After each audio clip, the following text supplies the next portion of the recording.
Assalamualaikum warahmatullahi wabarakatuh. Perkenalkan, nama saya Rahmi Wanisa Putri dari kelas 12 IPA 3. Saya akan mempresentasikan hasil laporan praktek korosi yang telah saya buat.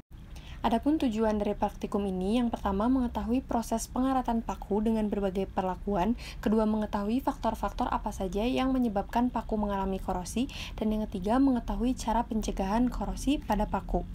Lalu, apa pengertian korosi? Korosi adalah kerusakan atau degradasi logam akibat reaksi redoks atau suatu logam dengan berbagai zat di lingkungannya yang menghasilkan senyawa-senyawa yang tidak dikehendaki. Dalam bahasa sehari-hari, korosi bisa disebut karatan. Contoh korosi yang paling lazim yaitu perkaratan besi. Nah, di sebelah sini ada contoh korosi pada logam yang terkena tetesan air dan logam teroksidasi menjadi warna abu atau berkarat. Adapun dua macam proses korosi. Yang pertama, korosi proses kimia, yang merupakan serangan korosi secara langsung tanpa adanya aliran listrik pada logam. Contohnya, pada berkaratnya baja dalam udara terbuka. Korosi oleh proses kimia biasanya menyebar secara merata pada seluruh permukaan logam. Yang kedua, korosi elektrokimia. Korosi yang terjadi bila reaksinya berlangsung dengan suatu elektrolit, yaitu cairan yang mengandung ion. Reaksi berlangsung dengan adanya air atau uap air. Nah, reaksi seperti inilah yang banyak terjadi pada korosi. Lalu pada proses terjadinya korosi, terjadi reaksi redoks.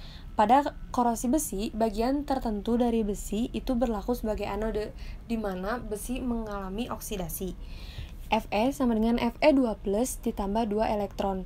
Nah, elektron yang dibebaskan di anode mengalir ke bagian lain dari besi itu yang bertindak sebagai katode, di mana oksigen tereduksi. O2 ditambah 4H+ ditambah 4 elektron, hasilnya 2H2O. Atau O2 ditambah 2H2O ditambah 4 elektron, hasilnya 4OH-. Faktor-faktor yang menyebabkan korosi. Yang pertama ada air dan kelembapan udara. Semakin tinggi kedap uap air di sekitar logam, semakin mudah logam mengalami korosi. Lalu yang kedua ada elektrolit. Elektrolit merupakan tempat atau media yang menjadi tempat berlangsungnya transfer muatan. Lalu, permukaan logam yang tidak rata. Logam yang permukaannya tidak rata akan mudah mengalami korosi. Hal itu diakibatkan oleh terbentuknya kutub-kutub muatan di permukaan logamnya.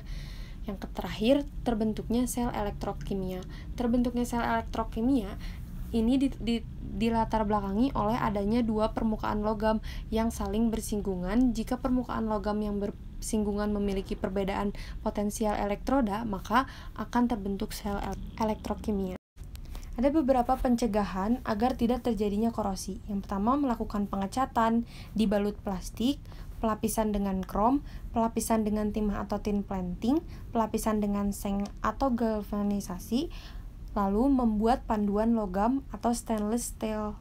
Alat dan bahan yang kita perlukan untuk melakukan praktek korosi. Yang pertama, ada 6 buah paku, 6 gelas plastik, air biasa, air panas, larutan asam cuka, dan larutan garam. Cara kerja yang dapat kita lakukan dalam praktek ini, yang pertama, beri tanda berbeda seperti A, B, C, D, E, dan F pada masing-masing gelas plastik.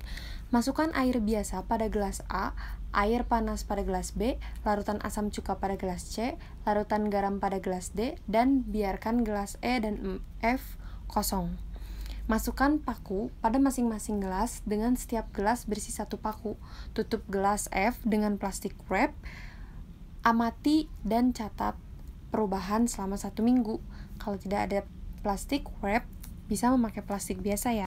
Berikut ini adalah hasil praktek yang saya lakukan. Di sini pada gelas A atau yang berisi air biasa, paku mulai berkarat sedikit demi sedikit itu di hari kedua, dan semakin berkarat hingga hari ke-7. Berkaratnya bertambah. Hal ini terjadi karena oksigen yang berada dalam air akan teroksidasi sehingga menyebabkan karat.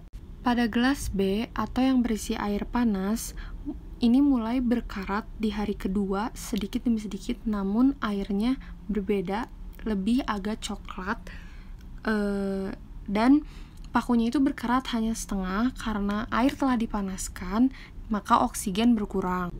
Sedangkan pada larutan CH3COOH atau gelas C yang berisi air cuka, paku ini tidak mengalami korosi, namun berubah warna menjadi kehitaman dan air berubah agak kecoklatan setiap harinya.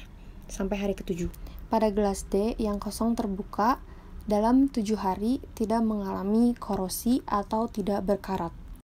Di sini, pada gelas E atau dalam keadaan tertutup, mengalami sedikit korosi namun tidak terlihat karena dipengaruhi oleh oksigen yang masuk ke dalam gelas.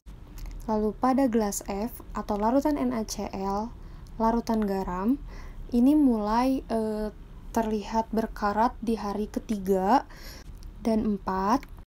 Selain airnya yang semakin berubah, pakunya pun semakin berkarat. Hal ini dikarenakan larutan garam merupakan elektrolit. Konsentrasi elektrolit yang besar dapat meningkatkan laju aliran elektron sehingga korosi berlangsung cepat.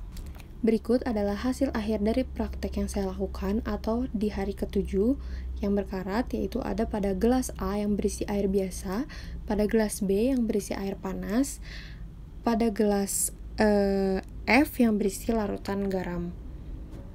Dari hasil praktikum ini dapat disimpulkan bahwa faktor utama terjadinya korosi adalah air dan oksigen. Paku yang tidak mengalami korosi terjadi pada paku yang tertutup oleh plastik. Hal ini terjadi karena tidak ada udara atau oksigen yang masuk ke dalam gelas sehingga paku dalam keadaan bebas oksigen dan tidak dapat mengalami korosi. Sekian penjelasan praktikum korosi saya. Mohon maaf bila masih ada kesalahan. Wabillahi taufiq wal hidayah. Wassalamualaikum warahmatullahi wabarakatuh.